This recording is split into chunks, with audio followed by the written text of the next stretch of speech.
मैं नरेश कुमार जांगड़ा हंस वास्तु शक्ति चैनल की पाठशाला में आपका हार्दिक स्वागत करता हूं। आज मैं आपको बताऊंगा कि वास्तु को किस स्वर में और क्या करना चाहिए, किस तरीके से उसको चेक करना चाहिए।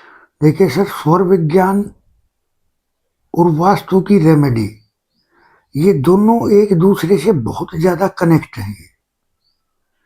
अगर उस स्वर में अगर वो रेमेडी फॉलो नहीं की गई तो रेमेडी वर्क बहुत कम कर पाएगी या कर ही नहीं पाएगी या उसकी क्वांटिटी घट जाएगी। सर, बड़ी अहम बात है। जब हम वास्तु को चेक करते हैं किसी भी यंत्र से, किसी भी विधि से, तो वो हमें सूर्य स्वर में ही चेक करनी चाहिए। सर, सूर्य स्वर क्या है? अग्नि। अब अग्नि क्या है? क्लियरिटी। क्योंकि अग्नि, अगर पहले के आदमी जो थे जंगलों में क्या करते थे, अपनी सुरक्षा के लिए और दूर तक देखने के लिए अग्नि का यानी अग्नि का प्रयोग करते थे, अंधेरे में उनको थोड़ा सा और दूर तक दिखाई दे। तो अग्नि क्या है सर? क्लियरिटी। तो जब भी आप किसी भी यंत्र को इस्तेमाल करें, किसी भी घर का वास्तु चेक करने के लिए, तो हमेशा सूर्य स्वर में ही करें। और जो भी रेमेडी फॉलो करनी है उसको हमेशा चंद्र स्वर में करना चाहिए। चंद्र स्वर में सर पानी पीना चाहिए, कोई भी लिक्विड चीज है चंद्र स्वर में धारण करनी चाहिए, लेकिन भोजन हमेशा सूर्य स्वर में ही करना चाहिए। इसी तरह से चंद्र स्वर क्या है? एक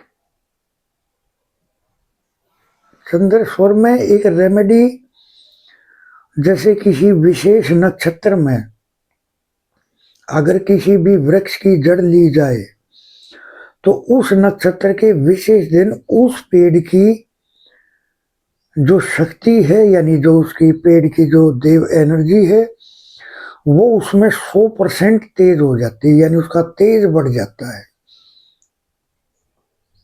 क्योंकि वो नक्षत्र विशेष है। तो सेम इसी तरह से आपको ये फॉलो करके चलना है। चंद्र स्वर में जब भी आप रेमेडी करोगे, आप ये चीज नोट करोगे कि रिजल्ट की मात्रा 50% बढ़ी। अगर आपने चंद्र स्वर में अगर वास्तु चेक किया तो आपके फोकस में क्लियरिटी नहीं रहेगी, क्योंकि अग्नि के बिना तो क्लियरिटी होगी ही नहीं।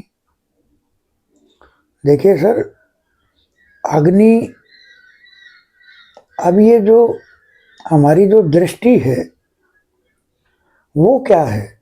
अग्नि। लेकिन फोकस क्या है? वेस्ट पार्ट, यानी पश्चिम दिशा। किसी भी चीज पर जब हम फोकस लगाते हैं तो वो वेस्ट पार्ट।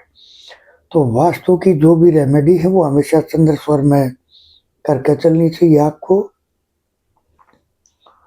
तो इस तरह से देखिए सर, आज एक मेरे मन में एक बात आई अभी वीडियो बनाते बनाते, कि बहुत सारे आदमी ऐसे हैं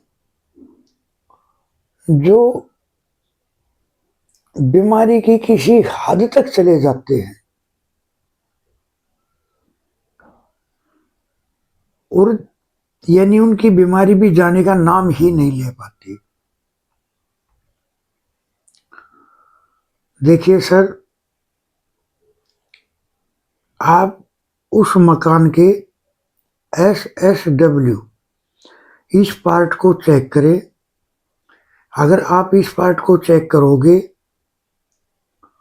तो आपको पता चलेगा, क्योंकि SSW के सामने क्या है? NNE।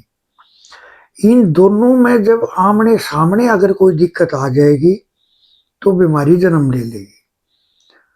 फाइंड आउट नहीं हो पाती, तो सर ये आ गया राहु का रोग। तो राहु के उपाय करें। जैसे सबसे सिंपल उपाय मैं आपको बताऊं तो जो ये गली साफ करते हैं, जो स्वीपर होते हैं, झाड़ू मारने वाले, उनको शनिवार के दिन यथाशक्ति चाय की पत्ती लो आप, और उसके अपने ऊपर से एंटी क्लॉकवाइज 7 टाइम वार के और उस स्वीपर को दान कर दो। और हो सके तो उनको चाय पिला भी दो। ये जो रेमेडी है, इससे आपका जो राहु है, जो कुंडली में, बॉडी में, मकान में, तो उसमें आपको राहु को शांत करने में, दबाने में आपको काफी मदद मिलेगी। तो इस तरह से करें। सर आपको अगर अपनी कुंडली चेक करानी है, कंप्लीट बातें होंगी, जीवन के हर चैप्टर की बातें होंगी, कंप्लीट रेमेडी आपको बताई जाएगी। आप हमारे से संपर्क कर सकते हैं और अपने जीवन के बारे में, कंप्लीट बातों के बारे में आप जानकारी ले सकते हैं। तो हंस वास्तु शक्ति सर, ये चैनल आप सबका है। इसको लाइक करें, सब्सक्राइब करें, शेयर करें, कमेंट करें।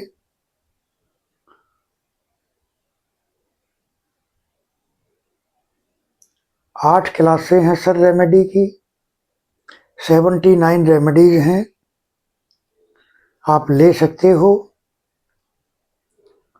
जो आपके बहुत काम आएंगी।